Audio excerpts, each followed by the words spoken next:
Hello' পুনৰবাৰ এটি নতুন ভিডিঅ'ৰ সৈতে স্বাগতম জনাইছোঁ মোৰ চেনেলটিলৈ। আজিৰ ভিডিঅ'টিৰ জৰিয়তে লৈ আহিছোঁ ইংৰাজী গ্ৰামাৰৰ টেন্সৰ বিষয়ে। আজিৰ ভিডিঅ'টিত আমি কেৱল প্ৰেজেণ্ট টেন্সৰ বিষয়ে আলোচনা কৰিম। প্ৰেজেণ্ট টেন্স বা বৰ্তমান কাল। প্ৰথমতে চাওঁ আহক প্ৰেজেণ্ট টেন্সনো কাক বোলে। প্ৰেজেণ্ট টেন্স কাক বোলে? চিৰসত্য ঘটনা অভ্যাসগত কামক প্ৰেজেণ্ট টেন্স বুলি কোৱা হয়। চিৰসত্য ঘটনা মানে হ'ল সেই কামটো হ'বই, অৰ্থাৎ নোহোৱাকৈ নাথাকে। অভ্যাসগত কাম বা সদায় কৰা কামটো বা সাধাৰণতে কৰা কামটোক আমি অভ্যাসগত কাম বুলি ক'ব পাৰোঁ। উদাহৰণস্বৰূপে man is mortal. Man is mortal মানে হ'ল মানুহ মৰণশীল। ঠিক আছে, মানুহ মৰণশীল, মানুহ মৰিবই, মানুহ কেতিয়াও অমৰ নহয়। গতিকে এইটো এটা চিৰসত্য ঘটনা হয়।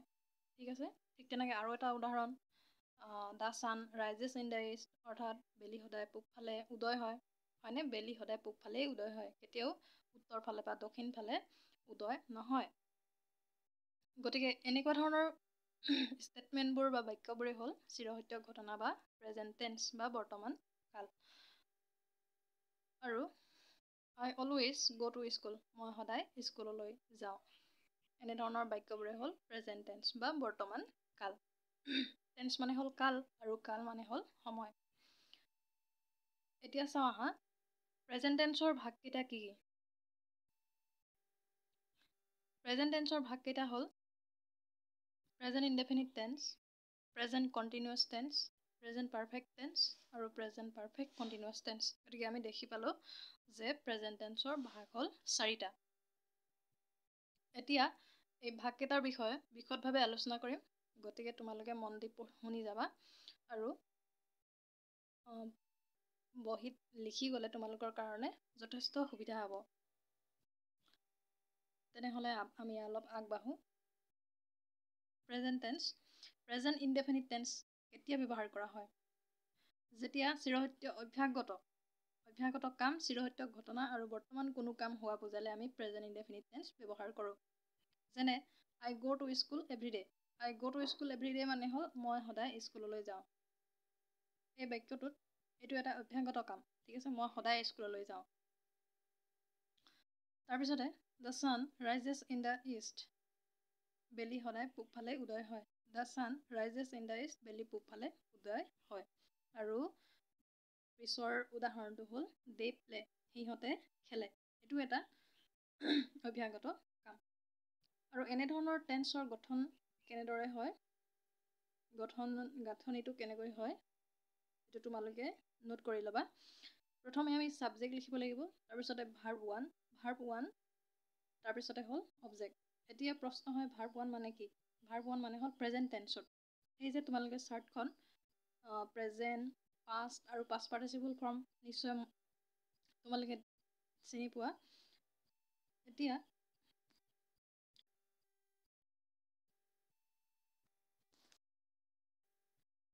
এতিয়া যদি আমি চাবলৈ যাওঁ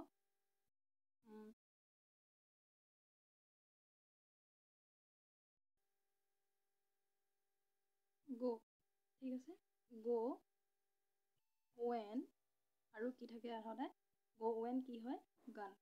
গ' ৱেন গান। গ' ৱেন গানটোৰ ভাৰ্ব ওৱান ফৰ্ম হ'ল গ', ৱেনটো হ'ল ভাৰ্ব টু ফৰ্ম আৰু গ'নটো হ'ল ভাৰ্ব 3। ঠিক আছে, তেনেহ'লে আমি সদায় প্ৰেজেণ্ট ইনডেফিনিট টেন্সত ভাৰ্বটো V1 লিখিব লাগিব, অৰ্থাৎ আমি সদায় প্ৰেজেণ্ট টেন্সত লিখিব লাগিব। নেক্সট, প্ৰেজেণ্ট কণ্টিনিউৱাছ টেন্স কেতিয়া ব্যৱহাৰ কৰা হয়? বৰ্তমান কোনো কাম হৈ থকা বা চলি থকা বুজালে।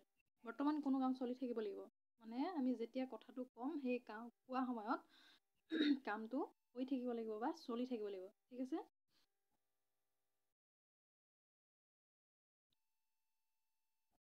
এতিয়া উদাহৰণস্বৰূপে আই এম ৰিডিং এ বুক।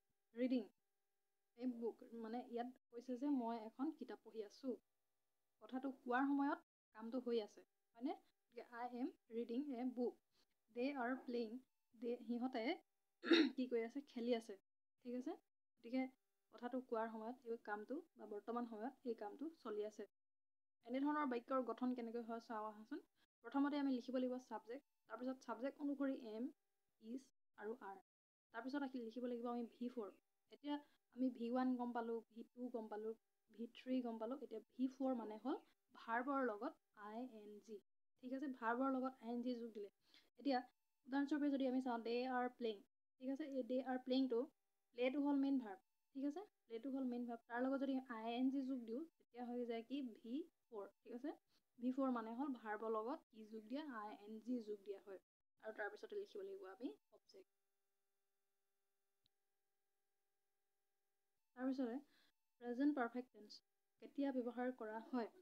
এইমাত্ৰ কোনো এটা কাম শেষ হৈ যোৱা বুজালে, কোনো এটা কাম এইমাত্ৰ অলপ সময়ৰ আগতে শেষ হৈ যোৱা যদি বুজায় তেতিয়াহ'লে আমি কি ব্যৱহাৰ কৰোঁ, প্ৰেজেণ্ট পাৰফেক্ট টেন্স ব্যৱহাৰ কৰোঁ। উদাহৰণস্বৰূপে I have reached just now, just now মানে হ'ল এইমাত্ৰ, ঠিক আছে, মই এইমাত্ৰ পালোহি।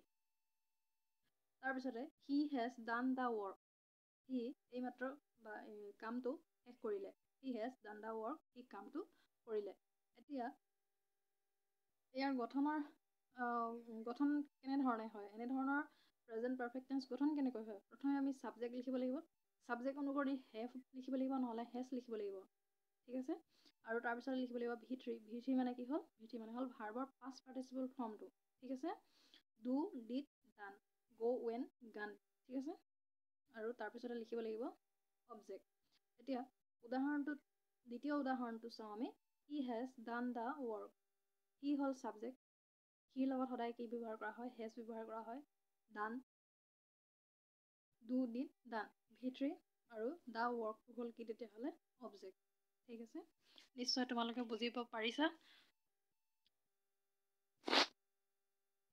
তাৰপিছতে প্ৰেজেণ্ট পাৰফেক্ট কণ্টিনিউৱাছ টেন্স কেতিয়া ব্যৱহাৰ কৰা হয়? প্ৰেজেণ্ট পাৰফেক্ট কণ্টিনিউৱাছ টেন্স কেতিয়া ব্যৱহাৰ কৰা হয় তেতিয়াহ'লে কোনো এটা কাম অতীতত আৰম্ভ হৈ এতিয়ালৈকে বা বৰ্তমানলৈকে চলি থকা বুজালে, কোনো এটা কাম অতীততে আৰম্ভ হৈ বৰ্তমানলৈকে চলি থকা বুজালে প্ৰেজেণ্ট পাৰফেক্ট কণ্টিনিউৱাছ টেন্স ব্যৱহাৰ কৰা হয়। উদাহৰণস্বৰূপে I have been reading in this school since 2005, মই এই স্কুলখনত 2005 চনৰ পৰা পঢ়ি আছোঁ। অৰ্থাৎ কামটো কেতিয়াৰ পৰা আৰম্ভ হৈছে, 2005 চনৰ পৰা কামটো আৰম্ভ হৈছে, আৰু I have been reading এইটো হ'ল কণ্টিনিউ, 2005 চনৰ পৰা এতিয়ালৈকে চলি আছে কামটো, ঠিক আছে, গতিকে এইটো কি হয়, প্ৰেজেণ্ট পাৰফেক্ট কণ্টিনিউৱাছ টেন্স। তাৰপিছতে he has been suffering from fever for 5 days, he has been suffering from fever for 5 days, suffering মানে হ'ল ভুগি থকা, ঠিক আছে, suffering মানে হ'ল ভুগি থকা, কিহত ভুগি আছে, ফিভাৰত ভুগি আছে, তাৰপিছতে কিমান দিন হ'ল, 5 বছৰ হ'ল, 5 ডে হ'ল, 5 দিনৰ পৰা জ্বৰত ভুগি আছে, অৰ্থাৎ কামটো আৰম্ভ হৈছিলে 5 দিনৰ আগৰ পৰা আৰু এতিয়ালৈকে কি হৈ আছে, ভুগি আছে, ঠিক আছে। ইয়াৰ গাঁথনিটো হ'ল ছাবজেক্ট লিখিব লাগিব, তাৰপিছতে হেভ বিন নতুবা হেজ বিন, তাৰপিছত V3 কৰিব লাগিব, V3 নহয় V4 হৈছিলে, V4 মানে হ'ল ভাৰ্বৰ লগত ING যোগ, ঠিক আছে, V3 নহয় V4 হয়, V4, আৰু তাৰপিছতে অবজেক্ট লিখিব লাগিব। যদি আমি উদাহৰণটো চাওঁ, he has been suffering from fever for 5 days, ইয়াত কি ব্যৱহাৰ কৰা হৈছে, হেজ বিন ব্যৱহাৰ কৰিছে, হি লগত সদায় কি ব্যৱহাৰ কৰা হয়, হি লগত হেজ ব্যৱহাৰ কৰা হয়, আৰু আই লগত হে ব্যৱহাৰ কৰা হয়। প্ৰেজেণ্ট পাৰফেক্ট কণ্টিনিউৱাছ টেন্স হোৱাৰ কাৰণে আমি এটা কি ব্যৱহাৰ কৰিব লাগিব, বিন ব্যৱহাৰ কৰিব লাগিব, আৰু V4 হ'লে ৰিডিং আৰু এফালে হ'ল ছাফাৰিং ব্যৱহাৰ কৰা হৈছে। তাৰপিছতে মষ্ট ইম্পৰ্টেণ্ট, ইয়াত প্ৰেজেণ্ট পাৰফেক্ট কণ্টিনিউৱাছ টেন্স এটা আমি যদি চিনি পাবলৈ বিচাৰোঁ তেতিয়াহ'লে ইয়াত সদায় চিন্স বা ফৰ ব্যৱহাৰ কৰা হয়, ঠিক আছে, চিন্স ফৰ ব্যৱহাৰ থাকিলে তেতিয়াহ'লে আমি কি বুলি গম পাম, প্ৰেজেণ্ট পাৰফেক্ট কণ্টিনিউৱাছ টেন্স। এতিয়া আমি যে কাৰেক্ট টেন্স কৰিব লাগিব নহয় জানো, পৰীক্ষাত আমাৰ কাৰেক্ট টেন্স আহিব, কোনো এটা টেন্স আমি প্ৰেজেণ্ট ইনডেফিনিট টেন্সত কেনেকৈ লিখিম, কাৰেক্ট টেন্স এটা কেনেকৈ কৰিম, হি প্লে ফুটবল, উদাহৰণ সৈতে আমি বুজিবলৈ চেষ্টা কৰিম, হি প্লে ফুটবল, এইটো আমি প্ৰেজেণ্ট ইনডেফিনিট টেন্সত লিখিব লাগে। এইটো আমি প্ৰেজেণ্ট ইনডেফিনিট টেন্সত কেনেকৈ লিখিম, প্ৰেজেণ্ট ইনডেফিনিট টেন্সত আমাৰ সূত্ৰটো মনত আছেই, ছাবজেক্ট V1 অবজেক্ট, ঠিক আছে, তেতিয়াহ'লে ইয়াত ছাবজেক্ট দিয়া আছে, ছাবজেক্ট হ'ল হি, V1 verb play, plate, plate নহয় জানো, প্লে, প্লেট আৰু প্লেট, প্লে হৈছে আৰু ফুটবল ঠিক আছে কিন্তু ইয়াত এছ এটা ব্যৱহাৰ কৰিছে কিয় মন জানানে কাৰণ হিটো হ'ল এটা থাৰ্ড পাৰ্চন সিঙ্গুলাৰ নাম্বাৰ ঠিক আছে থাৰ্ড পাৰ্চন সিঙ্গুলাৰ নাম্বাৰ হ'লে মানে প্ৰেজেন্ট ইনডেফিনিট টেন্সত কি ব্যৱহাৰ কৰা হয় মেইন ভাৰ্বটোৰ লগত এছ বা ইএছ ব্যৱহাৰ কৰা হয় আকৌ এবাৰ কৈছোঁ সাবজেক্টটো যদিহে থাৰ্ড পাৰ্চন সিঙ্গুলাৰ নাম্বাৰ হয় তেতিয়া মেইন ভাৰ্বটোৰ লগত এছ বা ইএছ ব্যৱহাৰ কৰা হয় প্ৰেজেন্ট ইনডেফিনিট টেন্সত ঠিক আছে তেতিয়াহ'লে হিটো এটা থাৰ্ড পাৰ্চন হয় আৰু প্লেচ ব্যৱহাৰ কৰা হৈছে এছ ব্যৱহাৰ কৰা হৈছে এছ বা ই এছ বুলি কৈছিল নহয় ইয়াত ই এছ কিয় ব্যৱহাৰ কৰা নহ'ল P L A Y S ব্যৱহাৰ কৰা হ'ল PLAY ই এছ কিয় ব্যৱহাৰ নকৰিলোঁ কাৰণ ইয়াৰ PLAY ইয়াৰ আখৰটো হ'ল ৱাই গতিকে আমি এছ ব্যৱহাৰ কৰিলোঁ ক'ত এছ বহে বা ক'ত ই এছ বহে আমি পিছত তেনেকুৱা ধৰণৰ এটা ভিডিঅ' লৈ আনিম গতিকে তোমালোকে আমাৰ চেনেলটি ছাবস্ক্ৰাইব কৰি ৰাখিবা নেক্সট প্ৰেজেন্ট কণ্টিনিউয়াছ টেন্সত কেনেকৈ লিখিম আমি হি প্লে ফুটবল নাও ইয়াতে প্ৰেজেন্ট কণ্টিনিউয়াছ টেন্সত লিখিবলৈ হ'লে আমি কেনেকৈ লিখিব লাগিব হি প্লে ফুটবল নাও নাও মানে হ'ল এতিয়া গতিকে এতিয়া হি কি কৰি আছে ফুটবল খেলি আছে প্ৰথম আমি ব্যৱহাৰ কৰিব লাগিব সাবজেক্ট অনুসৰি এম ইজ আৰ তাৰপিছত আছে V4 তাৰপিছত আছে অবজেক্ট ঠিক আছে আমাৰ সাবজেক্ট দিয়া আছে হি লগত সদায় ইজ বহে হি লগত এম বা আৰ কেতিয়াও নবহে যিহেতু হি এটা থাৰ্ড পাৰ্চন সিঙ্গুলাৰ নাম্বাৰ হয় ইজ তাৰপিছত আছে এম ইজ আৰ আৰু কোনোবা এটা বহালো আমি ইজ বহালো ঠিক আছে V4 প্লেটোৰ V4 কৰিলে কি হ'ব প্লেৰ লগত কি লগাব লাগিব V4 বুলি ক'লে ING লগাব লাগিব তাৰপিছত আছে ফুটবল নাও ঠিক আছে প্ৰেজেন্ট পাৰফেক্ট টেন্স আমি কেনেকৈ গঠন কৰিম he do the work just নাও এই সেন্টেন্সটো আমি প্ৰেজেন্ট পাৰফেক্টত লিখিবলৈ হ'লে প্ৰথমে আমি কি লিখিব লাগিব সাবজেক্টটো দিয়াই থাকে সাবজেক্ট অনুসৰি হেভ বা হেজ V3 অবজেক্ট ঠিক আছে সাবজেক্ট দিয়া আছে হি লগত সদায় হেজ তাৰপিছতে V3 ডু ডিড ডান ঠিক আছে এই চাৰ্টখন তোমালোকে মনত ৰাখিব লাগিব ডু ডিড আৰু ডান কোনটো বহাম তেতিয়াহ'লে V3 বুলি কৈছে গতিকে ডু ডিড ডান বহাব লাগিব দ্য ৱৰ্ক জাষ্ট নাও তাৰপিছতে প্ৰেজেন্ট পাৰফেক্ট কণ্টিনিউয়াছ টেন্স কেনেকৈ ব্যৱহাৰ কৰিম বা কেনেকৈ লিখিম কোনো এটা টেন্স প্ৰেজেন্ট পাৰফেক্ট কণ্টিনিউয়াছ টেন্সত লিখা বুলি ক'লে মানে কি কৰিম আমি সদায়